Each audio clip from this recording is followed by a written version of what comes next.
Então, vamos aí para a questão 3, né? Terminando, então, a nossa aula 10. A questão 3 é o seguinte: de um modo geral, o mel é constituído, na sua maior parte, por hidratos de carbono, carboidratos, açúcares, né? Nomeadamente por açúcares simples, chamados monossacarídeos, né? Glicose e frutose. Tá certo? Gente, lembra, tá? Por favor, lembra que carboidrato, lipídio e proteína, certo? Também alguma coisinha de ácido nucleico é programa de química também, tá certo? Lembra disso, tá certo? Carboidrato, lipídio, proteína, aquelas, né, nome das substâncias, monossacarídeo, sacarídeo, polissacarídeo, aminoácido, ligação peptídica, gordura saturada, óleo insaturado, tá certo? Isso aí é química também, tá? Ligação de hidrogênio entre as cadeias do DNA, né? Então isso aí pode ser cobrado, fique esperto, tá? O mel é também composto por água, né? Cerca de 20%, minerais, cálcio, cobre, ferro, magnésio, fósforo, potássio, entre outros, por cerca de metade dos tipos de aminoácidos existentes. Vocês sabem que existem 20 tipos de aminoácidos, né? Então mais ou menos 10 estão presentes aí no mel. Ácidos orgânicos, ácido acético, ácido cítrico, entre outros, e por vitaminas do complexo B, vitamina C, D e E. O mel possui ainda um teor considerável de antioxidantes, que são os compostos chamados flavonoides e alguns compostos fenólicos. Bom, então falou bastante aí, tá? Mas o que interessa para a resolução dessa questão é entender que o mel é uma solução concentrada, né? Então você tem um predomínio dos açúcares, 20% de água, certo? E essas outras substâncias citadas aí em menor quantidade, né? Então vamos dizer assim, seria 70% de açúcar, 20% de água e 10% dessas outras substâncias citadas aí. Mais ou menos isso. Então eu quero fazer uma comparação do mel com a água pura. Então, nós estamos fazendo a comparação de uma solução saturada não, concentrada, né? Uma solução concentrada, pode até estar saturada, né, para alguns desses participantes, mas uma solução concentrada comparando com a água pura. Então, é questão de propriedade coligativa de soluções, certo? Questão de propriedade coligativa. E aí eu coloquei as alternativas, eu que elaborei a questão, né? Ser uma questão didática, uma questão de aprendizado, né? Então, comparando o mel com a água pura, percebemos que o mel inicia sua ebulição em temperatura mais baixa que a água pura. Errado, né? Quando a gente prepara uma solução, e o mel, então, é uma solução de açúcar e água, né, predominantemente, nós temos o aumento da temperatura de ebulição. Então, a temperatura de início de ebulição é superior à da água pura. Tá? Ramon, por que a gente fala temperatura de início de ebulição? É porque você vai lembrar que misturas, quando estão mudando de estado, a temperatura varia. Então, vamos supor que o mel comece a ferver a 110 graus. À medida que a água vai saindo, ele vai ficando mais concentrado, aí ele passa a ferver a 111, 112, 113, entendeu? A temperatura vai aumentando com o tempo, porque está perdendo água, está ficando mais concentrado. E quanto mais concentrado ele fica, maior a temperatura de ebulição. Por isso que a gente fala em temperatura de início de ebulição, temperatura de início de congelamento. Tá? Por isso que a gente fala dessa forma. Então, o mel inicia a ebulição em temperatura mais baixa que a água pura, errado. Uma das propriedades coligativas é o aumento da temperatura de ebulição do solvente, né? O mel inicia seu congelamento em temperatura mais alta que a água pura, né? Não, não. Também o que vai acontecer? Quando a gente prepara uma solução, a temperatura de congelamento diminui, tá certo? A temperatura de congelamento diminui. Então, vai iniciar o seu congelamento numa temperatura mais baixa que é a temperatura de início de congelamento da água pura. Tá certo? Então, se a água ebule a 100, o mel vai começar a ebulir acima de 100. Se a água congela a zero, o mel vai começar a congelar abaixo de zero. Tá certo? Temperatura abaixo de zero. O mel perde água por evaporação, de forma mais lenta que a água pura. O mel perde água por evaporação, perde, de forma mais lenta que a água pura. Correto, correto. Por quê? Porque quando você prepara a solução, você tem a diminuição da pressão de vapor do solvente, ou seja, a diminuição da pressão que o solvente faz, que as moléculas do solvente fazem, para passar para o estado gasoso. Então, diminui a pressão de vapor, né? Diminui a tendência da água passar para o estado gasoso, a evaporação se dá de forma mais lenta. Tá? Então, eu queria que vocês percebessem essas três alternativas aqui, tá? Dentro de uma lógica fácil de você guardar. Tá? Quando você prepara uma solução, água com sal, água com açúcar, né? Essas soluções que têm efeitos coligativos, tá? Fica mais difícil ferver, quer dizer, a temperatura de ebulição aumenta, fica mais difícil congelar, quer dizer, a temperatura de congelamento diminui, e fica mais difícil evaporar, porque a pressão de vapor diminui. Então, se você guardar isso aí, fica fácil, tá? De você lidar com essas três variáveis aí. O mel, assim como a água pura, não exerce atividade osmótica pela presença de água em sua composição. Exerce atividade osmótica, sim. Tá? Ah, mas ele tem água dentro dele. Devido à presença de água dele, ele não tem atividade osmótica? Tem sim. A atividade osmótica, ela aparece, a pressão osmótica, proporcionalmente à concentração. Quanto mais concentrado, maior a atividade osmótica, maior a pressão osmótica. Tá? Então, o mel, assim como a água pura, não tem atividade osmótica, porque ele tem água pura, porque ele tem água na composição dele, está errado. Quem determina a pressão osmótica não é a água, é o soluto. Né? É o soluto. Então, ele tem pressão osmótica sim. Exerce atividade osmótica sim. Tá? Então, está errado isso aí. Em baixíssima pressão ou no vácuo, ambos perdem totalmente a água. Correto, correto. Se eu coloco água, né, material que tem água, um líquido, tá certo? No vácuo, tá certo? Essa água passa imediatamente para o estado gasoso. Tá? Ela passa imediatamente para o estado gasoso. Quer dizer, uma gota d'água no vácuo, né, baixíssima pressão ou no vácuo, ela passa imediatamente para o estado gasoso.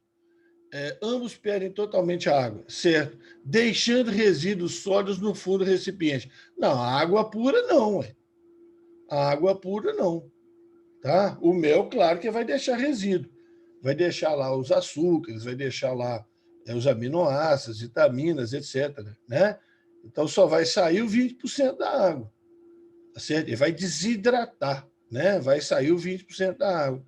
Mas a água pura vai sair toda, não vai sobrar nada. Ela é água pura, não tem mais nada, não tem sais minerais, não tem nada. Tá? Então, cuidado com isso aí, tá? Cuidado com isso aí, porque eu estou falando de água pura. Estou falando de água pura. Então, se toda a água passar para o estado gasoso, sobra nada. Agora, uma água mineral, por exemplo, se toda a água passar para o estado gasoso, sobram os sais minerais, né? A gente tem o chamado resíduo de evaporação. Que, aliás, se você pegar um rótulo de água mineral, você vai ver falando lá de resíduo de evaporação. Tá? Mas aí não é água mineral, não é água pura. Tá certo? Água pura é H2O, H2O, H2O. Tá bom? Então, correta aí, letra C. Né? A evaporação é mais lenta. Ebulição é mais lenta, demora mais, congelamento demora mais, evaporação demora mais. Tudo mais difícil. Tá? Tranquilo? Thales está me perguntando aqui no chat. Ramon, osmose é soluto, difusão é solvente ou contrário? Contrário.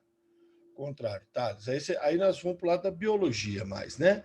Aí você foi mais para o lado da biologia, apesar que na química também isso aí vale, certo? Osmose é a passagem de solvente, osmose é a passagem de solvente, osmose é a passagem da água, tá? Do meio menos concentrado para o meio mais concentrado, através de uma membrana semipermeável, né? E a difusão é a passagem de soluto, gás, né? O gás não deixa de ser um soluto, né? Do meio mais concentrado para o meio menos concentrado, certo? Então, osmose é o solvente, difusão é o soluto, certo?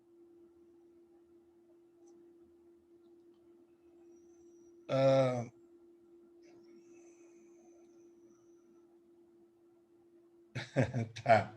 Ele continua aqui a pergunta. Então, como o mel pode ter atividade osmótica se ele é soluto? Exatamente por causa disso. Tá? Quem exerce a pressão osmótica é o soluto. Agora, essa pressão é exercida sobre o solvente. Tá? Então, o mel exerce atividade osmótica, tá? Ele exerce atividade osmótica porque ele tem uma grande quantidade de soluto e o soluto atrai o solvente, né? Simplificando, o soluto puxa o solvente, tá certo? Aquela história de haver a igualdade das concentrações, tá? Então, a presença do soluto é que determina a propriedade coligativa. Se fosse só o solvente, você não tinha propriedade coligativa nenhuma.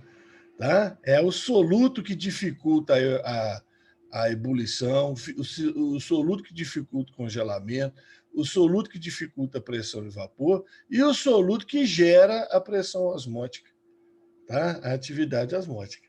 Tá bom, Thales? Importante, né? Importante se perguntar isso, viu? Muito importante, não pode dormir com essas dúvidas, não. Tá? Duas reações bem típicas ocorrem associadas a uma gota de água na superfície do metal ferro. O oxigênio dissolvido na água, O2, interage com a água, a própria água, conforme a equação. Então, você tem uma primeira equação, certo? Tem um errinho aí, tá, gente? Tem que consertar. Meio de O2 mais água, mais 2 elétrons, dando 2OH menos. Esse 2 aqui está sobrando, tem esse 2 aqui não, tá? Tem esse 2 aqui não. Tira esse aqui. Esse aqui está sobrando. Esquece. Tá? Meio de O2 mais água, ganha 2 elétrons, forma 2OH menos aquoso. Então, isso é uma reação. E o ferro metálico sofre o processo representado pela equação. Ferro sólido dá ferro mais 2, ou 2 mais, tanto faz, mais 2 elétrons. Tá certo? Beleza?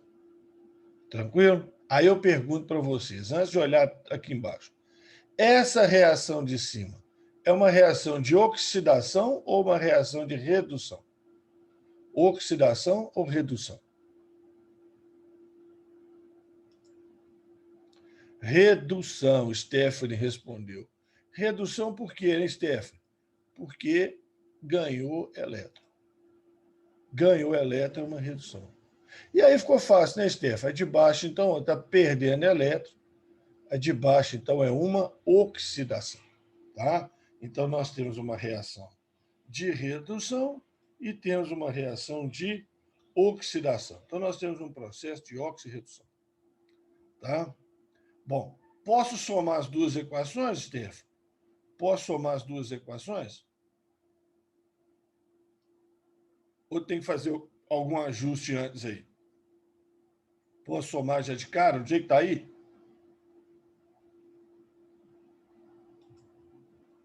O que vocês acham, gente? Perguntei para a Stephanie, mas vale para todo mundo. Posso somar de cara ou tem que fazer ajuste? Precisa não, Stephanie, porque já tem 2 elétrons do lado do reagente e 2 elétrons do lado do produto. Não precisa fazer ajuste, não. Já está tudo certinho. Tá? O número de elétrons já está acertado. Então, olha, ferro reage com oxigênio e água, formando FeOH2, ferrugem. Isso. Tá? Se tiver o número de elétrons certo, quer dizer, claro, se a equação em cima estiver balanceada, a de baixo estiver balanceada, se as duas estão balanceadas, elas estão, tá? E o número de elétrons é igual, é só cortar. Tá? Então, você vê a reação do ferro, oxigênio e água, formando FeOH2, ferrugem. Então, essa é a reação de formação de ferrugem. Ela ocorre em duas etapas. A redução do oxigênio e a oxidação do ferro. Tá? Bom, em relação aos processos representados, podemos afirmar: um é um processo onde ocorre a redução dos átomos de hidrogênio. Não, átomo de hidrogênio não. Tá? Átomo de hidrogênio não. Tá certo? Deixa eu marcar em vermelho aqui. Os átomos de hidrogênio não. Por que não, Ramon? Porque o hidrogênio aqui já está combinado com a água, então ele é H+. Ele é H+. E aqui está combinado com o O, então ele é H+ também. Quer dizer, o oxigênio da água arranca elétron do hidrogênio, H+, o oxigênio do OH arranca elétron do hidrogênio, H+. O hidrogênio não está mudando. Quem está mudando é o oxigênio. Ué, Ramon, mas esse oxigênio aqui é -2, esse oxigênio aqui é -2. Pois é, mas esse aqui não. Esse oxigênio aqui é 0. Combinado com ele mesmo, ele é 0. Ele está passando para -2 aqui. Um oxigênio da água aqui já é -2, né? Que, entre aspas, ganha elétron dos dois hidrogênios, -2, tá? Aqui ele ganhou elétron do hidrogênio e tem uma carga negativa, -2. Só que o outro oxigênio era 0 e passou para -2. Então, aí que está a redução. A redução está acontecendo aqui, ó, de um oxigênio aqui, ó, para cá. Tá? Agora, o ferro aqui está oxidando, né? Aqui está tranquilo. Um é um processo onde ocorre oxidação, fora. 2 é um processo onde ocorre redução, fora. 2 é um processo que ocorre numa região anódica. Espera aí. 2 não é uma oxidação? É. Oxidação não é no ânodo? É. Então está certo. Então está certo. Ocorre numa região anódica. Oxidação e anodo, ou ânodo, tanto faz, né? Guardem isso, tá? Se está ocorrendo oxidação, está ocorrendo o processo no ânodo, tá? Ô, Ramon, mas eu não estou conseguindo identificar aí cátodo e anodo, ou cátodo e ânodo. Não estou conseguindo enxergar isso aí. Como assim? Olha que legal, olha que legal. Presta atenção. Superfície de ferro. Superfície do metal ferro. Tá? Aí eu coloco aqui uma gota de água. Eu coloco aqui uma gota de água. Tá certo? Ok? Água. No ar tem oxigênio. Pergunta capciosa aqui, ó. Onde que eu vou ter mais oxigênio dissolvido na água?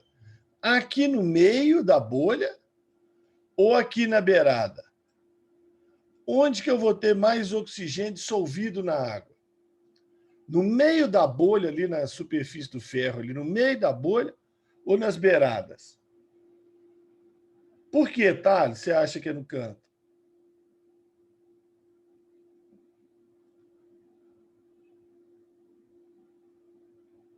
Isso mesmo, Thales. A ideia é essa mesmo. É porque aqui no canto eu tenho uma maior essa quantidade de água, ó, tá vendo? Ela está mais próxima desse oxigênio aqui, ó, para dissolver. É uma questão de contato, uma questão de proximidade. Então, nos cantos aqui, ó, vai ter mais oxigênio dissolvido. Aqui fica difícil do oxigênio entrar aqui no meio. Então, nesses cantos aqui, ó, vai acontecer a reação 1. O oxigênio vai reagir com a água, formando OH-. Tá? É a redução nos cantos. Então, os cantos vão funcionar como cátodo, redução. Enquanto que no meio, que vai ter menos oxigênio dissolvido, porque a distância aqui é maior, tá certo? Aí vai ter a oxidação do ferro. Então, o ferro ele vai oxidar aqui, ó. Tá? A reação 2 ela vai acontecer aqui no meio. Interessante isso, né? Então, se eu pingar uma gota de fenolftaleína, que é aquele indicador de ácido base, o que eu vou encontrar, hein? O que eu vou encontrar se eu pingar uma gota de fenolftaleína? Olha a gota vista por cima. Essa gota vista por cima. Onde é que vai ficar vermelho? No meio dela ou nas beiradas? Onde é que vai ficar vermelho? Se eu pingar uma gota de fenolftaleína. Muito bem, Steph, nas beiradas, porque fenolftaleína identifica base, e nas beiradas está formando base, nas beiradas está formando OH-. Então vai ficar um negócio assim, ó, vai ficar vermelho aqui por fora.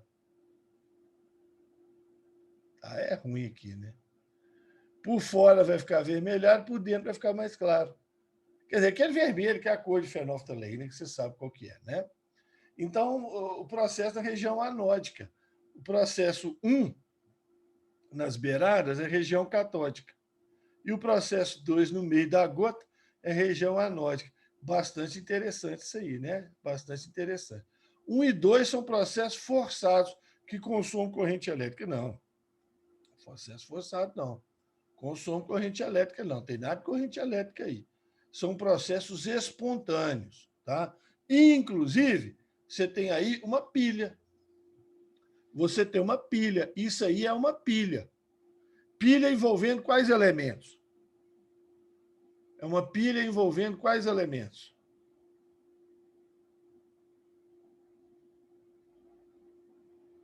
Uma pilha, oxigênio, ferro. Como assim? Exatamente, Thales. Oxigênio reduzindo aqui em cima, passando de 0 para -2, e o ferro oxidando aqui embaixo, passando de 0 para +2. É uma pilha oxigênio-ferro. Ah, quer dizer que vocês me dessem os potenciais, eu podia somar e achar DDP? Perfeitamente. Perfeitamente. Tá? Questão bem interessante isso aí, né? Bom, vamos para a próxima. Gente, eu coloquei essa questão porque é o seguinte, nunca caiu, certo? Mas sei lá, né? A prova está mudando, tá? O pessoal está começando a perguntar mais da parte de átomo. Nas últimas provas aí já perguntaram um pouquinho mais de tabela periódica, certo? Então não sei, né? Então não sei, tá certo? Na dúvida, achei melhor colocar, sabe? Fazer bom colocar, porque se aparecer, bom para os meninos, né? O gráfico representa os valores das energias de ionização para a remoção de 7 elétrons de um átomo inicialmente neutro, removendo 7 elétrons do átomo. Tá? Então, olha aqui, eu tenho o núcleo, eu tenho os níveis, sei lá quantos, não interessa. Tá? Estou removendo 7 elétrons. Então, eu começo a tirar o elétron de onde? Do nível mais externo, não é isso? Começo a tirar o elétron do nível mais externo. Né? Então, forneço uma energia, primeira energia de ionização. Então, o primeiro elétron que eu tirei, eu gastei isso aqui de energia de ionização. Segundo elétron, gastei mais. Terceiro elétron, gastei mais. Quarto elétron, gastei mais. Então, eu já tirei 4 elétrons. Por que vai gastando cada vez mais? Vai gastando cada vez mais porque quando eu tiro um elétron, né, primeiro, o átomo encolhe um pouquinho, né, porque perdeu a eletrosfera dele. Segundo, ele fica com carga positiva. É mais difícil arrancar um elétron dele, porque o elétron tem carga negativa. Positivo atrai negativo. Né? Então, o átomo dá uma encolhidinha, fica mais negativo, fica mais positivo, fica difícil remover o elétron. Então, cada elétron que eu tiro vai gastando mais energia. Quinto elétron, gastei 10.000 kJ por mol de elétron removido. Só que na hora de tirar o sexto elétron, o aumento de energia foi desproporcional. Mais do que o dobro, mais do que o triplo. Certo? Então, peraí. Esse quinto elétron não está nesse nível, não. Esse quinto elétron aí a ser removido, ele está num nível mais interno, mais próximo do núcleo. Daí eu precisar de quê? Muito mais energia para remover esse elétron. E o outro elétron também que eu vou retirar, o sétimo elétron aqui, o sexto elétron, era o sexto, agora o sétimo, né? O sétimo elétron a ser resolvido também está nesse nível mais interno. Tem outros elétrons? Tem, claro. Certo? Tem, claro. Mas não mostrou por quê? Porque não quis. Tá? Só quis colocar 7 elétrons aí. Não quer dizer que o átomo tem 7 elétrons. Pode ter mais. Tá? Bom, então, sobre o átomo representado, eu posso afirmar que ele tem 5 elétrons no último nível. Ele tem 5 elétrons no último nível. Tranquilo. Certo? Tem 5 elétrons no último nível. Trate com certeza do átomo de carbono. Jamais. Jamais. Primeiro, porque o carbono só tem 6 elétrons, né? Carbono é número atômico 6. Carbono só tem 6 elétrons. Né? Então, não tem como tirar 7. E segundo, que o carbono tem 4 elétrons no último nível. O carbono é tetravalente. Ele tem 4 elétrons desemparelhados no último nível dele. Né? Quando ele faz hibridização e tal, fica os 4 elétrons emparelhados. Tá? Então, ele não tem 5. Então, erradíssimo, erradíssimo. Apresenta 2 elétrons no nível mais afastado do núcleo. Não, 2 não. 5. 5. Agora, olha o perigo, gente. O aluno vê esses 2 aqui, ó, e acha que esses 2 é que estão no nível mais afastado do núcleo. O aluno pensa assim, ó, o núcleo está aqui, aí o primeiro nível tem 5 elétrons, o último tem 2. Ah, não faz isso não. Aí você inverteu, você perverteu a ordem de leitura do gráfico. Né? Porque a gente vai aqui, ó, o primeiro a ser removido é o último, os últimos são os primeiros. Né? Então, os primeiros a ser removidos aqui são os últimos, os elétrons estavam no último nível. Então, eu tinha 5 elétrons no último nível. Tá? Famosa situação S2, S2, P3. Será 4S2, 4P3, 3S2, 3P3, 2S2, 2P3, não sei. Mas a situação é S2P3. Tá? Tem tendência a ganhar 3 elétrons para formar o octeto. Perfeito. Ele não tem 5 elétrons no último nível? Para formar o octeto, ele ganha 3. Né? Ganha 3. Perfeito. A tendência dele é essa. Formar o octeto com 8 elétrons, para isso você precisa ganhar 3. Apresenta todos os elétrons distribuídos num único nível. Não tem jeito. Como assim? Aqui já está mostrando que tem 2 níveis, pelo menos. E jamais que eu poderia ter 7 elétrons num nível só. Porque um nível só é o primeiro nível, né, gente? Um nível só seria o primeiro nível. O primeiro nível cabe no máximo 2 elétrons. Como é que vai ter 7 lá? Tá? Pode tratar-se de um átomo de gás nobre? Não. Porque o átomo de gás nobre ele tem 8 elétrons no último nível, ou 2 elétrons no último nível, se for o hélio. Né? O hélio só tem 2 elétrons no último nível. Né? Aliás, os 2 elétrons que ele tem, né? O primeiro e último nível dele, um S2. Agora, os outros têm 8 elétrons no último nível. Então, não pode se tratar de gás nobre, não. Tem nada de gás nobre. Então, deve ser alguém da coluna do nitrogênio. Ah, por quê? Porque o nitrogênio tem 5 elétrons no último nível. 1S2, 2S2, 2P3. Tá certo? 2S2, 2P3. Coluna do nitrogênio. Nitrogênio, fósforo, arsênio, antimônio, bismuto. A turminha lá da coluna do nitrogênio. Tá? E vou falar um negócio para vocês, certo? Precisa ter uma noçãozinha de tabela periódica, né, gente? Vou bater muito nessa aula de hoje aí, falar sobre noçãozinha de tabela periódica. Então, tranquilo é que esse exercício é clássico, tá? Agora, no Enem, não apareceu ainda, tá? Pode ser que resolva debutar agora, né? Esse outro exercício também que é clássico, né? Em um experimento, 2 chumaços de algodão embebidos em ácido clorídrico concentrado HCl e amônia aquosa concentrada NH3, 2 chumaços de algodão, um com HCl, outro com amônia, são colocados ao mesmo tempo nas extremidades de um tubo de vidro incolor, como mostrado na figura, com todas as suas regiões na mesma temperatura. Não tem lado mais quente que o outro, não. Está tudo na mesma temperatura. Isso feito as duas extremidades são imediatamente arrolhadas. Tá? Então, olha aqui. Ó. Introduzir o chumaço de algodão com NH3 do lado de cá. Solução concentrada de NH3. Do lado de cá, um chumaço de algodão, solução concentrada de HCl. Tá certo? Esse NH3 vai evaporar. Ele vai passar aqui para o estado gasoso, NH3. E o HCl também.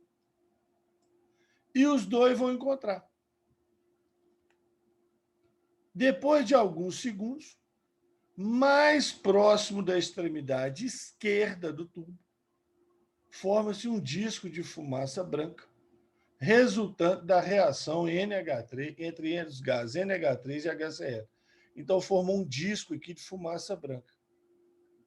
Essa fumaça é uma fumaça de cloreto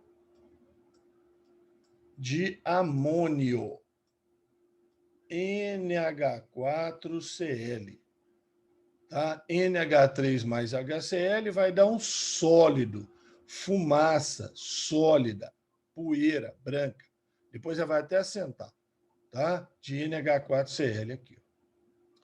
O fato do disco de fumaça não ter se formado no centro exato do tubo, mas mais para a esquerda, e sim mais deslocado para a esquerda, tem a ver com o quê? Tem a ver com o quê?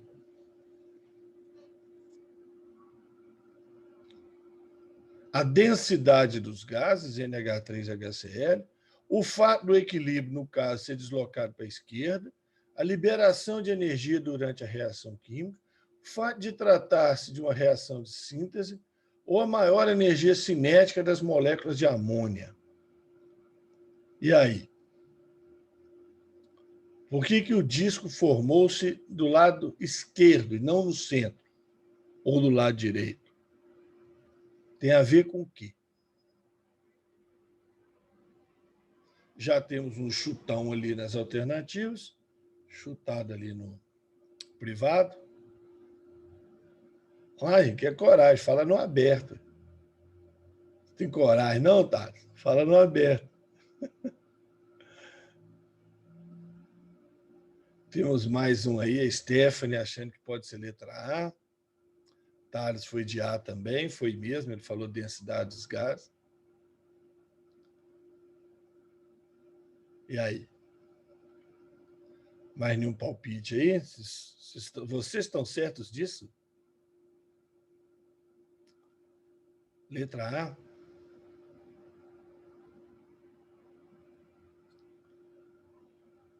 Não é porque o NH3 está movimentando mais rápido, não?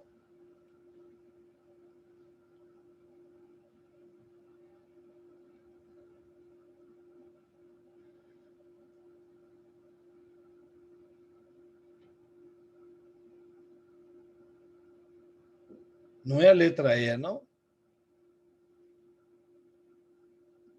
O NH3 não está com maior energia cinética, não?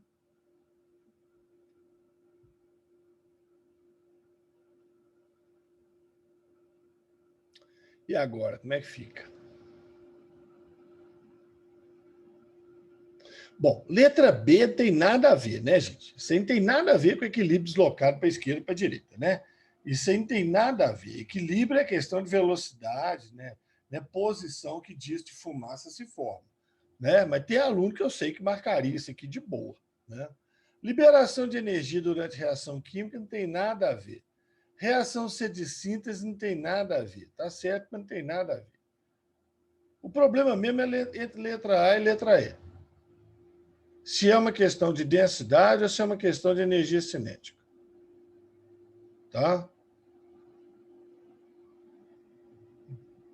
E aí, só Stephanie Tales, mais alguém? Seu Bernardo, seu Igor? Senhor Augusto, tudo quietinho? Igor continua pensando na A? Você tinha pensado na A, Igor? Eu não vi você falando que era A. Você continua agora, né? Eu não vi você falando que era A, não. é realmente letra A. Tá? Gente, isso é uma questão de velocidade de difusão dos gases. Difusão, Thales, ó, gases, solutos. Tá? Velocidade de difusão. A velocidade de difusão está relacionada com a densidade dos gases, que está relacionado com a massa molar. Porque o volume é o mesmo, né? Você sabe que um mol de qualquer gás, nas mesmas condições, ocupa o mesmo volume.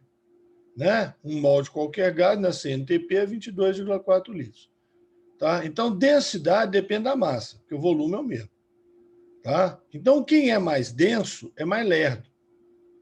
Quem é mais denso, a velocidade é menor. Então, o HCl pesa 36,5. Olha aí. Ó. O HCl pesa 36,5. E o NH3 pesa 17. Menos da metade.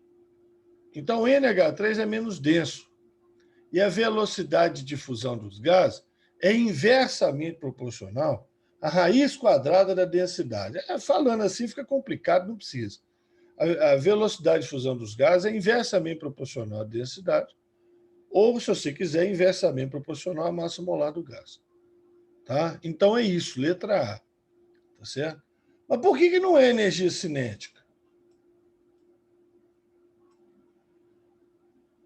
Eu não acabei de falar que a velocidade do NH3 é maior do que a HCl? Então, não quer dizer que a energia cinética do NH3 é maior que a do HCl, não. Se eu falo que a velocidade do NH3 é maior que do HCl, isso não é energia cinética, não? Velocidade e energia cinética não é sinônimo, não?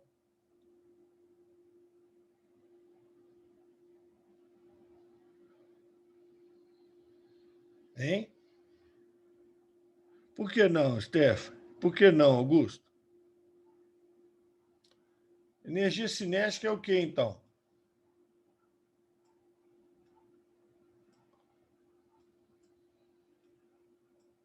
Qual que é a fórmula?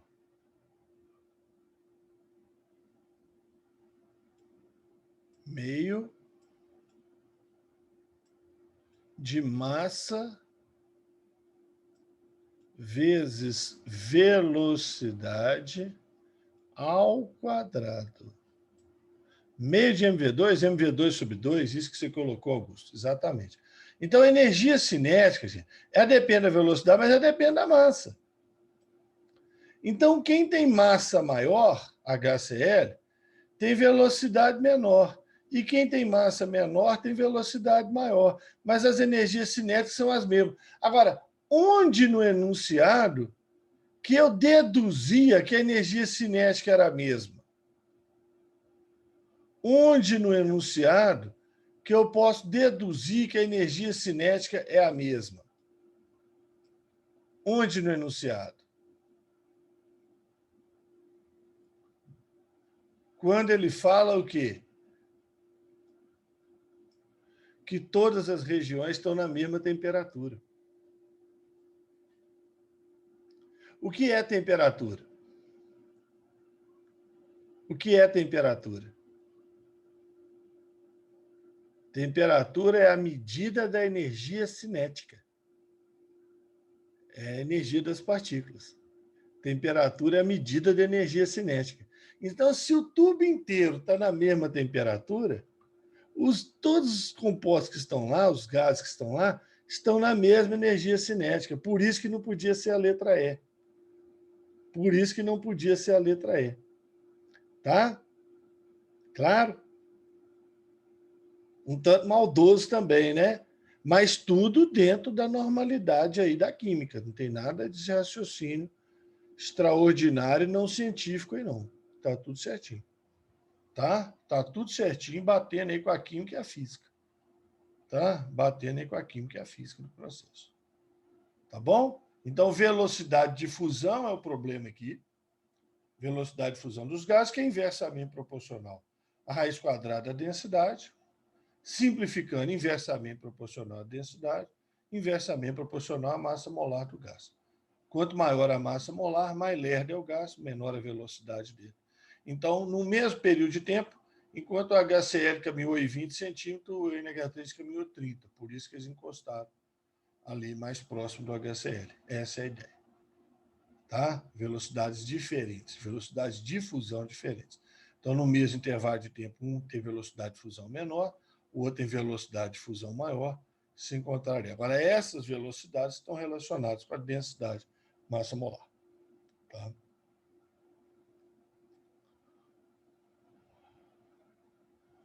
Considere as transformações químicas sofridas pelo ferro, enumeradas abaixo de 1 a 4, podendo utilizar-se do trecho da tabela periódica reproduzida abaixo, em quais das transformações ocorre a oxidação do ferro. Então, isso eu acho, gente, que o Enem, por não ter tabela periódica na prova, eles estão perdendo a chance de fazer esse tipo de pergunta. Então, assim, para fazer essa, eles têm que dar pelo menos um pedaço da tabela periódica. Já fizeram isso 1 ou 2 vezes, mas assim, bem pedacinho bem restrito. Tá certo? Mas, assim, seria bacana, né, que explorasse um pouquinho mais aí esses 4 primeiros períodos da tabela periódica. Então, há pouco eu falei com vocês, olha, importante conhecer a tabela periódica, especialmente os elementos até o número 20. Até o número 20, do 1 até o cálcio, 20. Aí depois, seguindo aqui um desenho da tabela periódica, você pode achar o 26, que é o ferro, o 29, que é o cobre, o 30, que é o zinco. Tá? Os halogênios, flúor, cloro, bromo e iodo aqui embaixo. Né? É importante ter uma noção disso. Tá? É importante. Eu acho fundamental. Né? Quem sou eu? Né? Quem sou eu? Vamos lá. Considere as transformações, então, sofridas pelo ferro. Podendo utilizar o trecho da tabela, quais ocorreu oxidação? Então, aqui, ó, nessa primeira, o ferro saiu do estado zero e veio reagir com enxofre. Ora, enxofre, filho, é ametal, ganha elétron. Ferro é metal, perde elétron. O enxofre está na mesma coluna do oxigênio. Antiga coluna 6A, 6 elétrons no último nível. Ele ganha 2 elétrons, então ele vira menos 2. Então o ferro aqui passa para mais 2. Então em 1 já teve oxidação, o ferro passou para mais 2. Agora, na transformação 2, SO4. O SO4, meus queridos, vem do H2SO4. E é SO4 2-, ou menos 2, como você quiser. Então, o ferro aqui ele continua mais 2. Porque o SO4 é SO4 2-. Não é o H2SO4? H2SO4? Tá certo? Então, dá origem ao SO4 2-. Então, o ferro continua 2-. Agora, aqui já mudou. Porque o SO4, ó, está com a valência 2 dele aqui no ferro, e o ferro está com a valência 3 dele no SO4. É o seguinte, ó, o ferro, aqui nesse caso, né, está com a valência 3, o SO4 está com a valência 2, e a gente cruzou para dar a fórmula. Fe2, SO4, 3. Então, o 3 é a valência do ferro. Então, esse ferro aqui foi para mais 3. Então, aqui ele oxidou de novo, de mais 2 para mais 3. E aqui continuou mais 3, tá vendo? Ó? O ferro com a valência 3, mais 3, e o oxigênio com a sua tradicional valência 2, menos 2. Estado de oxidação, menos 2. Então, aqui ele continua mais 3. Então, o ferro, gente, ou ele é 0, ou ele é mais 2, ou ele é mais 3. Na natureza. Tá? Na natureza. Metais é assim. Ou ele é 0 ou ele é cátion. Na natureza, metais se comportam dessa maneira. Ou ele é 0 ou ele é cátion. Tá? A metais não. A metais exibe mais variabilidade, que tem problema de eletronegatividade e tal. Tá certo? Mas metais ou é 0 ou é cátion. Tá? Então, ele com ele mesmo ele é 0. Com os ametais ele é cátion. E aí o ferro é 2 ou é 3. Tá? Então, nós temos oxidação na passagem 1, de 0 para mais 2, e na passagem 3 de mais 2 para mais 3, 1 e 3. Letra D de dado. Letra D de dado. Tá? Isso é prática, observação, função inorgânica, né? Sulfeto de ferro, sulfeto de ferro 2, sulfato de ferro 2, sulfato de ferro 3, óxido de ferro 3. Isso é função inorgânica, gente. Isso é função inorgânica. Tem vários capítulos que tratam disso aí, tá? Não é um só, não. Ligação química trata disso, função inorgânica trata disso, oxirredução trata disso. Essa questão havia marcado ela aqui porque tem uma maldade terrível. Eu pedi para vocês dar uma olhada nela. Imagino que vocês não tenham lembrado de olhar, não. O quadro abaixo procura relacionar as concentrações de soluções aquosas de ácido clorídrico e hidróxido de sódio, seus valores de pH a 25 graus. Contudo, há um erro grosseiro. Há um erro grosseiro. Onde? Onde é que tem um erro grosseiro aí? Letra A, B, C, D ou E?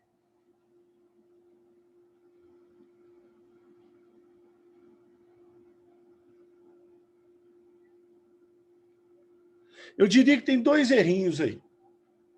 Só que um é errinho, um é desprezível, é por aproximação. E o outro é grosseiro, grosseiro.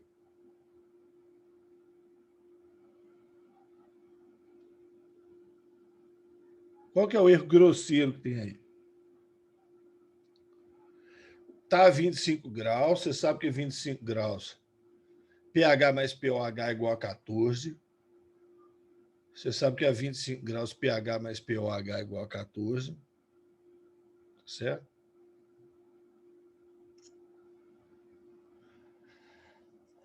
Já temos um chute aqui achando que é na letra A. Temos um outro chute achando que é na letra E.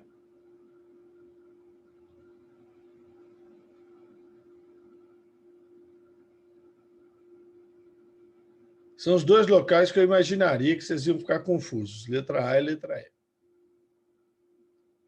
São os dois locais que eu imaginaria que ia dar confusão. Quando eu preparei a questão, foi por causa disso.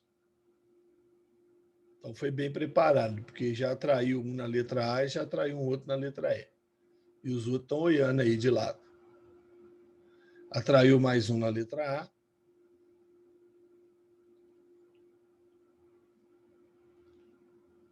Então, olha só. pH é menos logaritmo da concentração de H+. Tá certo?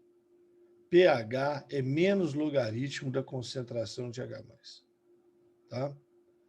Então, se eu tenho uma solução de ácido clorídrico de concentração 10 elevado a 1, 10, menos logaritmo de 10 elevado a 1 é menos 1. Tá certo? E se eu tenho uma solução de NaOH 10 elevado a 1, então, se a concentração de NaOH 10 elevado a 1, de OH- vai ser 10 elevado a 1, porque cada NaOH dá 1 OH-, não é isso? Então, a concentração de OH- vai ser 10 elevado a 1. Então, pOH vai ser menos log de 10 elevado a 1, menos 1. Como a soma tem que dar 14, o pH tem que ser 15. Então, senhores Thales e Igor, isso aqui está certo. Por mais incrível que pareça, isso aí está certo. Ah, mas o pH não vai de 0 a 14? Não. Tá certo? O pH não vai de 0 a 14. Não, essa questão você não rodaria, não, Igor. Isso aí seria uma questão difícil. Errar essa aí não ia ter tanto problema na TRI, não. Essa é uma questão difícil. É claro que tem que ter a maldadezinha ali, sairia dela fácil, mas no bojo, né, dos alunos, ia ser uma questão difícil. Os alunos iam ver isso aqui, pH menos 1, pH 15. Esse cara tá doido. Não existe isso, não. Existe. Não é comum, mas existe. Soluções muito concentradas. Então, aqui vai o mesmo raciocínio. pH menos log de 10 elevado a 0 é 0. POH, né? POH, desculpa, menos log de 10 elevado a zero, POH zero, pH 14. E vai o raciocínio aqui, ó. Menos log de 1, 10 a menos 1 é 1, menos log 10 a menos 2 é 2. Agora, veja bem, chegou aqui no final, eu estou com uma solução ácida de pH 8. Pode. Eu posso ter uma solução ácida de pH 8? Eu posso ter uma solução básica de pH 6? Não pode. Isso aqui não pode. Ué, mas espera aí, Ramon, como é que fica então? Olha, isso aqui chama-se diluição extrema. A quantidade de HCl, 10 a menos 8. Então, origina 10 a menos 8 de H+. Mas a água, isso aí está dentro d'água, já origina 10 a menos 7. Então, você tem que levar em consideração que tem o 10 a menos 7 da água. Tá certo? Tem o 10 a menos 7 da água. E aqui também você teria que levar em consideração isso. Você tem o 10 a menos 7 da água, 10 a menos 7 do ácido, ou 10 a menos 7 da base. Então, aqui, na verdade, não seria 7. Seria quase 7. 6,999999, e aqui seria 7,000001. Por isso que eu falei, aqui tem um erro pequeno, de aproximação. Agora, aqui tem um erro grosseiro. Aqui tem um erro grosseiro. Eu não posso ter uma solução de ácido a 25 graus, deixa isso bem claro, a 25 graus, onde KW é 10 a menos 14, né? Eu não posso ter uma solução de ácido a 25 graus com pH 8. Não posso. Quer dizer, esse ácido está tão diluído que o pH dele é o quê? Aproximadamente 7. Qual seria a resposta aqui? A resposta aqui seria aproximadamente 7, aproximadamente 7. 10 a menos 9, 10 a menos 10, 7, 7, 7, 7, 7, 7, 7. Tá? Por quê? Porque só a água pura já tem 10 a menos 7. Tem muito mais do que o que você está colocando aqui no ácido na base. Tá? Então, o erro aqui é na concentração 10 a menos 8.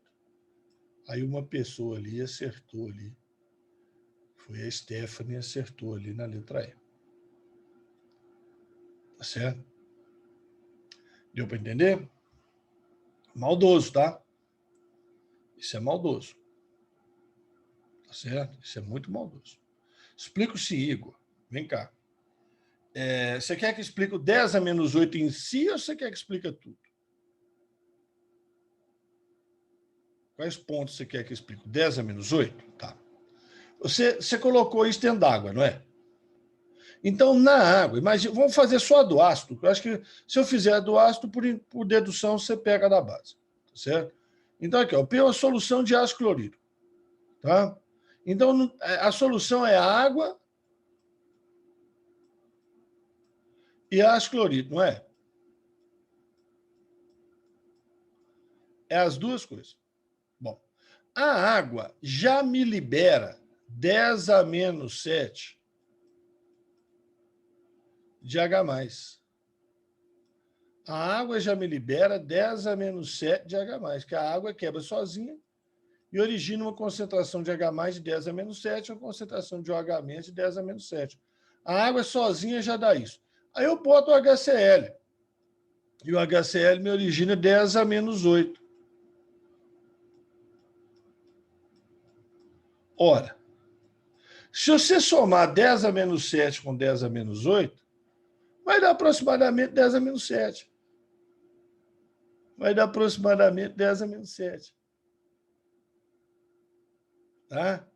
Porque é aquela história, ó 0,0000001, isso é 10 a menos 7, somando com 0,000000001, isso é 10 a menos 8. Então, se eu somar isso aqui, ó, vai dar aproximadamente 10 a menos 7. Entendeu? Vai ficar próximo do 10 a menos 7. Aí o pH vai ficar próximo de 7. E não vai ser 8. Tá? Porque você tem que levar em consideração que não é só o ácido. Tem a água também. E o mesmo raciocínio se aplica ao NaOH. Que tem o OH- da água e o OH- do NaOH. Entendeu? Esse é o problema. Isso é que o pessoal não enxerga. O pessoal só olha o ácido e a base e esquece da água. Então, na diluição extrema, a água passa a ter mais H+ e OH- do que o ácido e a base que você está colocando. É aquela história, espremer um limão na piscina olímpica. Você espreme um limão na piscina olímpica. Nossa, a água vai ficar ácida, vai queimar meu olho. Não vai. Vai ficar praticamente neutra. Né? Praticamente neutra, porque a quantidade de água é muito maior. E ela origina 10⁻⁷ de H+. E esse limãozinho seu vai originar a miséria, muito menos. Tá? Isso é doido, cara. Isso aí é doido. Uma coisa interessante, Igor, olha aqui, ó. Olha aqui, ó. Você está com azia, tá? Você está com azia. Seu estômago está com pH 1. pH do seu estômago 1. Tá? Coca-Cola tem pH 3. O pH normal do seu estômago é entre 1 e 2, tá? pH normal entre 1 e 2. Ele está 1, está lá no baixo. Bastante ácido. Coca-Cola tem pH 3. Água tem pH 7. Leite, vou dar uma arredondada aqui, tá? Leite tem pH 8.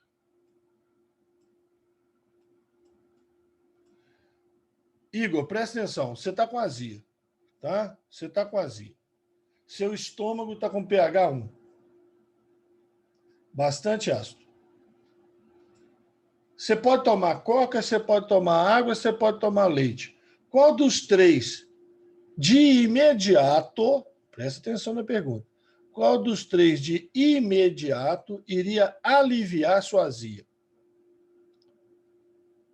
Qual dos três de imediato iria aliviar sua azia?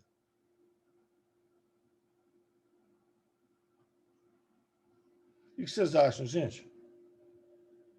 Se está com azia, seu estômago tem pH 1. O normal do seu estômago é entre 1 e 2. O normal do seu estômago é entre 1 e 2. Tá? Aí você tem lá, né? Possibilidade de tomar Coca-Cola, tomar água, tomar leite. De imediato, qual que aliviaria a sua azia?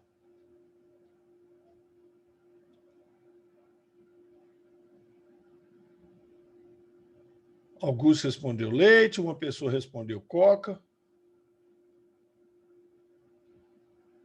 Lembrando que é Coca-Cola, tá? Stephanie respondeu leite.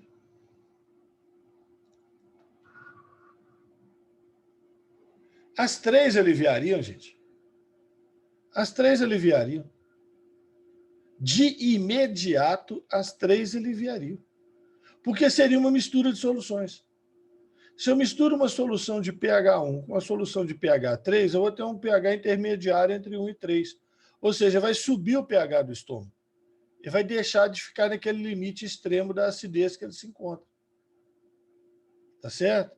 Eu ia ter um aumento do pH do estômago. Se eu vou com pH 7, também, com 8 também. Agora, é claro que, sem dúvida nenhuma, o ideal seria o de pH mais alto, né? Porque ele iria promover uma neutralização da acidez, tá? Uma neutralização mais intensa, vamos dizer assim, da acidez, tá?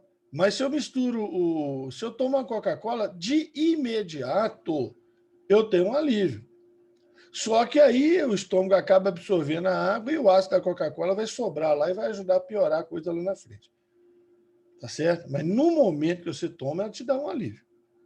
Mas depois ela vai complicar, porque vai absorver a água e o ácido vai ficar lá, né?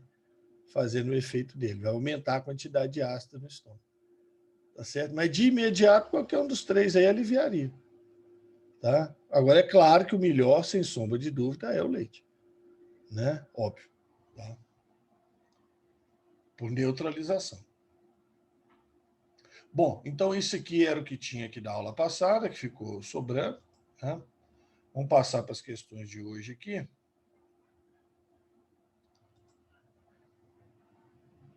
Olha aí, ó. A tabelinha de novo aí, tá? Mesmo trechinho da tabela aí, tá certo? Precisa acostumar com esse trechinho aí, tá? Precisa acostumar. O átomo de hidrogênio pode se combinar com quase todos os elementos do segundo período da tabela periódica, excetuando-se apenas o neônio, que é gás nobre, não combina com o neônio. Mas o hidrogênio pode combinar com todo mundo do segundo período. A razão entre o número de átomos de hidrogênio, H, e o número de átomos do outro elemento, E, para cada composto, quer dizer, a razão H sobre E, varia conforme indicado em qual alternativa. Tá? Então, vamos lá. O H vai combinar com o Li. Lítio. Qual vai ser a forma? O H e o lítio. Qual vai ser a forma? Qual que é a valência do H? H tem valência 1.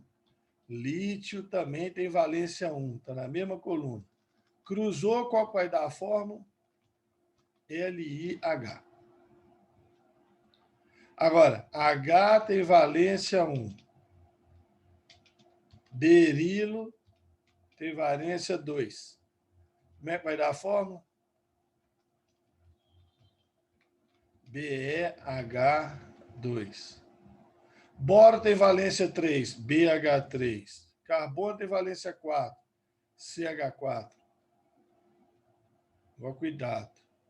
Nitrogênio tem valência 3, NH3. Oxigênio tem valência 2, H2O. Flúor tem valência 1, HF. Lembra que nas últimas colunas aqui, né, do oxigênio e do flúor, o hidrogênio é escrito primeiro. Tá certo? Mas considerando, ó, coluna 1, valência 1, coluna 2, valência 2, coluna 3, valência 3, antiga 3A, né? 4A, valência 4, 5A, aí 5 elétrons no último nível, precisa ganhar 3, igual nós já falamos hoje, valência 3, 6A, 6 elétrons no último nível, ganhar 2, valência 2, 7A, 7 elétrons no último nível, ganhar 1, valência 1. Então, a razão, hidrogênio sobre lítio. Então, quanto é que dá razão hidrogênio sobre lítio aqui? Ó?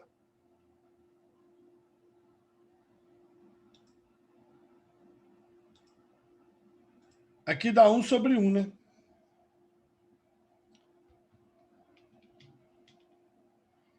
Aqui dá 1, 2 sobre 1. Aqui dá 3 sobre 1.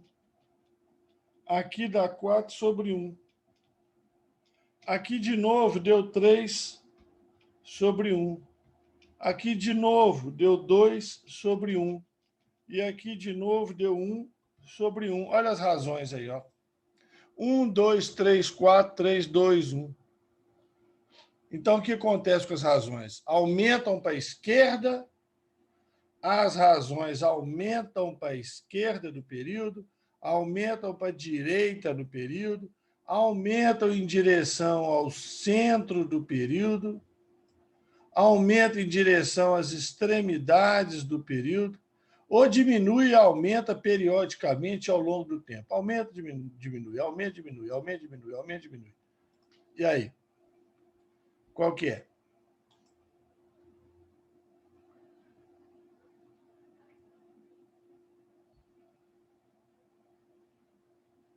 O valor aqui, gente, a razão, H sobre E. 1, 2, 3, 4, 3, 2, 1. Letra C. 1, 2, 3, 4. 1, 2, 3, 4. Aumenta em direção ao centro do período. As valências, né? As valências das colunas altas. As valências das colunas altas apontam para a coluna do carbono, onde você tem a maior valência. Certo? Tranquilo. Isso aí é básico do básico do básico do básico. Tá? Ah, achei difícil. Não, isso aí tem nada difícil. Isso é básico. Olha a água mineral aqui, ó. Aproveitando que eu comentei agora há pouco, aqui, ó. Lembra que eu falei de resíduo de evaporação? Aqui, ó.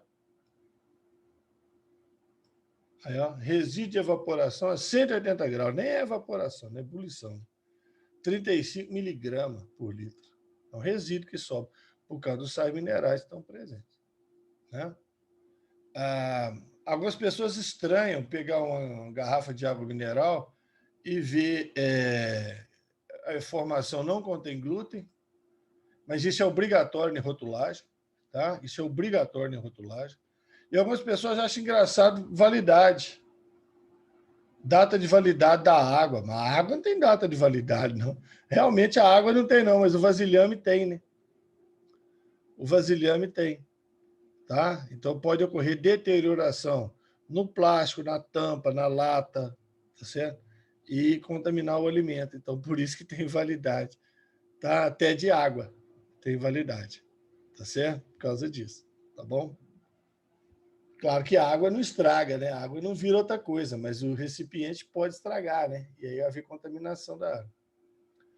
Considere as informações contidas no rótulo de água mineral estampado ao lado, a concentração de íons bicarbonato, HCO3-, até a fórmula aí, massa molar 61, nessa água mineral em mol por litro é de aproximadamente.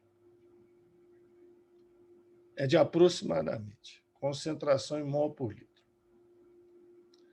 Então, como é que a gente sai dessa enrascada? Molaridade é igual a massa do soluto dividir pela massa molar vezes o volume em litros. Certo? É isso aí, ó. Molaridade, massa do soluto, dividir pela massa molar do soluto pelo volume em litros. Bom. Bernardo, você está com sua calculadora, né? Está com sua calculadora, não é isso? Vamos fazer um negócio aqui. 0,7, 1,1, 7 vezes 10 a menos 4, 1 vezes 10 a menos 4, 8,7 vezes 10 a menos 3. Tá, temos uns númerozinhos perigosos aqui. Mas antes de apelar para a calculadora do Bernardo, tá? Vamos tentar fazer de cabeça. Qual que é a massa de bicarbonato que eu tenho? Qual que é a massa de bicarbonato que eu tenho?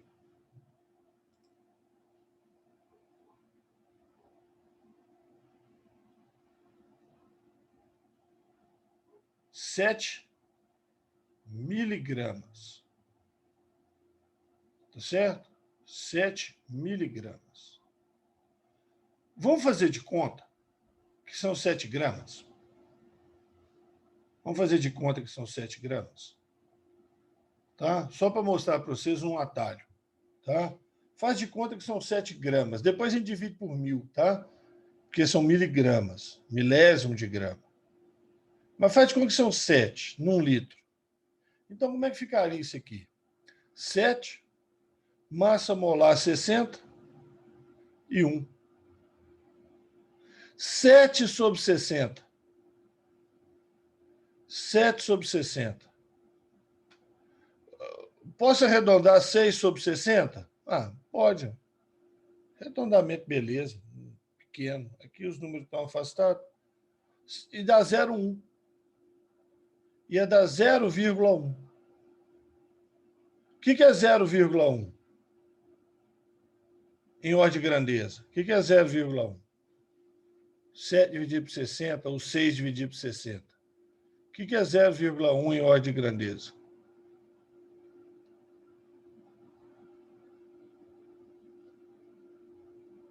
Zero vírgula um em potência de 10, gente. 0,1 em potência de 10. Ordem de grandeza, não. Potência de 10. 10 a menos 1. Mas não falei que ia ter que dividir por 1000, Thales? Então vai dar 10 a menos 4. 10 a menos 1 dividido por 10 a 3 vai dar 10 a menos 4. 1 vezes 10 a menos 4, letra D de dado. Agora vamos apelar para a calculadora do Bernardo. Tá? Então aí, Bernardo, faz a continha para nós, aí só para satisfazer os colegas. A molaridade vai ser igual a massa, 0,0007 gramas. Opa, desculpa. 0,007 gramas. 7 miligramas. Tá? Isso dado em gramas. Massa molar, 61 gramas por mol. Volume, 1 litro.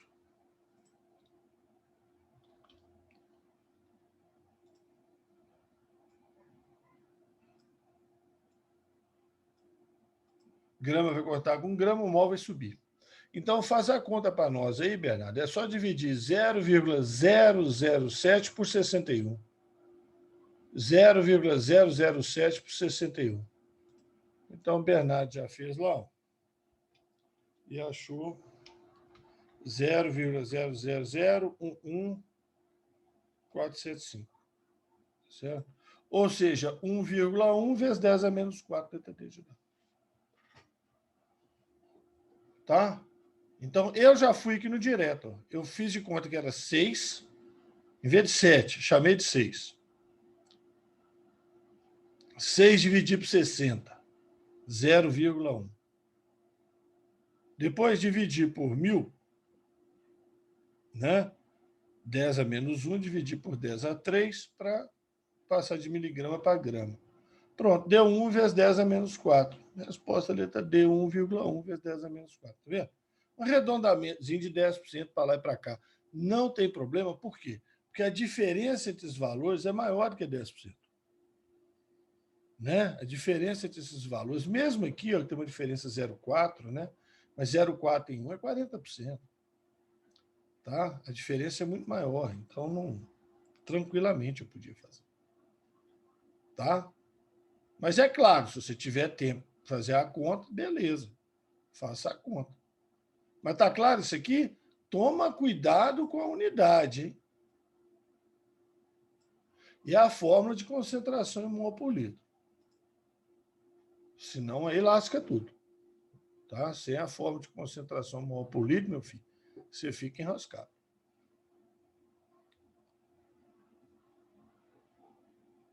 Bom, essa aqui pareceu uma situação anterior.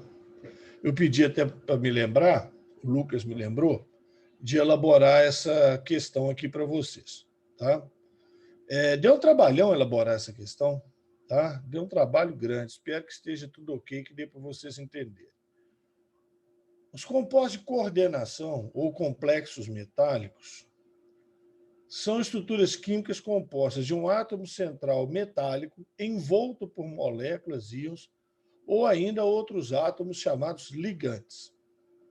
São indicados pelo uso de colchetes, como, por exemplo, no complexo CuNH3,4,2+. Então, espécie em que o íon cobre 2+, tá vendo? Cobre 2+, se encontra rodeado por 4 moléculas de amônio. Então, esse é um complexo. O complexo do cátion cobre 2+. A gente chama isso de complexo catiônico. Uma característica muito comum é que eles resultam em compostos coloridos. Os complexos de cobre 2+, como esse aí, ó, apresentam comumente coloração azul ou verde. Esse aí, ó, é azul, azul intenso. Um azul intenso, escuro, intenso, bonito. Tá? Uma reação geral que resulta na formação de um complexo de coloração violeta ocorre entre o biureto, que é esse composto aqui de cima e de baixo, e o íon cobre 2+, conforme a figura ao lado. Então, o íon cobre 2+ está aqui. Quem é o tal de biureto? O biureto é esse aqui e esse aqui, né? Mesma coisa, tá vendo? Mesma coisa. Tá? Porque às vezes o aluno fala assim, mas nunca vi falar em biureto, mas você nunca viu falar, mas aqui do lado tem o cobre 2+ e um outro treco. Se o cobre 2+ você sabe o que é, o outro só pode ser o biureto, né? Me ajuda. Então, uma reação geral que resulta na formação de um complexo violeta ocorre entre o biureto e o cobre 2+, conforme a figura ao lado. Então, isso foi tirado aqui a revista, que o Enem adora tirar coisa, que é a Química Nova na Escola. Tá? Procurei um texto exatamente de lá. Pela semelhança das ligações existentes no biureto, Olha o biureto. Olha o biureto. Pela semelhança de ligações existentes no biureto com substâncias presentes em alimentos, devemos observar a formação de complexos coloridos ao colocar o íon cúprico. O que é o íon cúprico? O íon cobre mais 2, 2 mais, tanto faz. Em condições adequadas para reagir com quem? Ou seja, a reação do biureto, que é essa reação aí, ó, colocar o cobre em contato com a substância e mudar de cor, serviria para identificar qual substância presente em alimentos. Qual substância presente em alimentos? Ah, mas eu não tenho condição de saber isso, não. Tenso. Olha aqui, ó. Pela semelhança das ligações do biureto com substâncias presentes em alimentos. Olha aqui o biureto. Isso aqui parece com ligação que a gente encontra onde? Em monossacarídeo, glicose, frutose, em polissacarídeo, amido, em gordura, em óleo ou em proteína. Tá óbvio. Tá óbvio. Tá óbvio. Pode errar, não. Ah, mas eu nunca vi falar. Ah, pois é, mas tá aí. Tudo explicadinho. Então, esse teste serviria para identificar qual tipo de substância é presente nos alimentos. Inclusive, isso é para quantificar, viu? Para medir quantidades, inclusive. É teste padrão isso aí. Vamos, gente? Nem chutar? Uai, pelo menos chutar, ué. Stephanie está falando letra E de proteína. Por que, Stephanie, que você acha que é letra E de proteína? Que raciocínio você usou aí, Stephanie? Qual a Constituição? Da República Federativa do Brasil? Presença de nitrogênio, exatamente. Açúcar, gordura, óleo, não tem nitrogênio. Tá? Além do mais, Steph, isso aqui parece uma ligação peptídica. É o C-dupla-O do ácido, aqui, Stephanie, o C-dupla-O do ácido e o N da amina. O C-dupla-O do ácido e o N da amina. O C-dupla-O do ácido e o N da amina. Tá? Então, isso aqui parece, ó, isso aqui, ó, ligação peptídica. Tá? Parece com ligação peptídica. Percebeu? Perceberam, gente? Perceberam que isso é semelhante à ligação peptídica? Ah, mas eu nunca ia enxergar uma ligação peptídica. Mas tem que enxergar, só. Ligação peptídica. C-dupla-O do ácido com N da amina. Né? O ácido de um aminoácido, a amina do outro. Deu para entender aí? Beleza, Stephanie, isso aí. Ó. Identificação de proteína. Reação do biureto. Tá? Formação de complexos metálicos, compostos de coordenação, reações de complexação. Tá? Reações de complexação. Faculdade, vocês vão ver falar muito de reação de complexação, vocês vão lembrar disso aí. Tá? A radioatividade é a emissão de partículas ou energia por núcleos atômicos instáveis. Tais emissões muitas vezes alteram o número atômico e ou o número de massa dos elementos. A emissão de uma partícula alfa por um átomo radioativo resulta na formação de um átomo de um elemento químico D. Ah, bom, agora vamos lá. Emissão de uma partícula alfa vai formar o quê? O que tem na partícula alfa?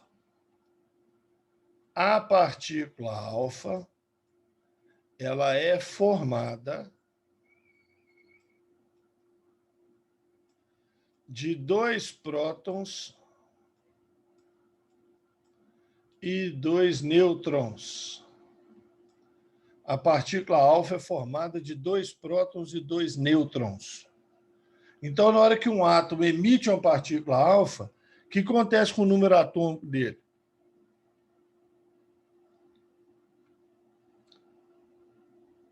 2 prótons e 2 nêutrons. O átomo emite a partícula alfa. O que acontece com o número atômico dele? Diminui o quê? 1 unidade, 2, 3, 10? Como é que é, Thales? O que é número atômico? Número atômico é o número de prótons. Pode esquecer isso não, gente. Pode não. Então, se emite uma partícula alfa, o número atômico diminui 2 unidades. Já matou. Já matou. Agora, a massa diminui 4. Por quê? Porque os prótons têm massa e os nêutrons também. Aqui nós temos 2 prótons e 4 massas. Então, o número atômico vai diminuir 2 unidades, o número de massa vai diminuir 4 unidades. Tá? Agora, se fosse radiação gama, não alterava nada, porque radiação gama é só energia. Se fosse partícula beta, na partícula beta, um nêutron transforma num próton e um elétron sai desesperado em alta velocidade. Esse elétron que sai em alta velocidade é a partícula beta. Então, se o nêutron transforma num próton, a massa não altera. Mas um próton a mais, o número atômico aumenta a unidade. Número atômico maior, uma unidade, menos número de massa. Então, isso aqui, se fosse uma partícula beta, chamada beta menos. Ah, por que, Ramon? Porque tem a beta mais, que é raro de aparecer em prova, mas existe, que é quando um próton transforma num nêutron e num elétron positivo. Num elétron positivo, a famosa antimatéria, o antielétron, chamado também de pósitron.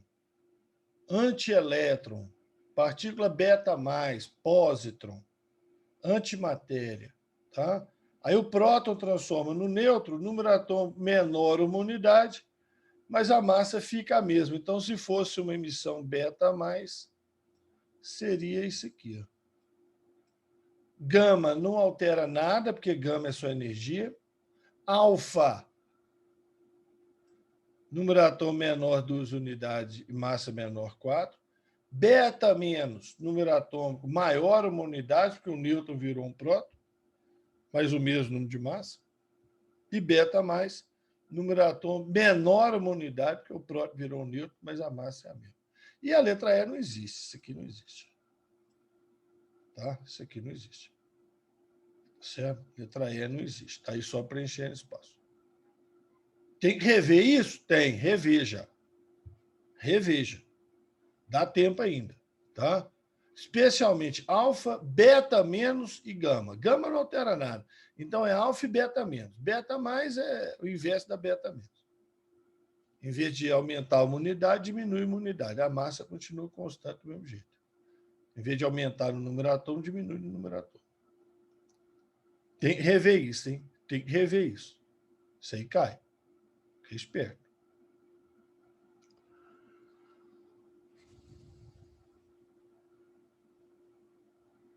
Esse assunto aqui, vira e mexe, aparece no Enem.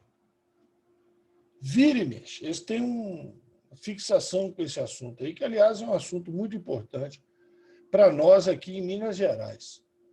Tá? É um fenômeno que acontece em regiões de minério.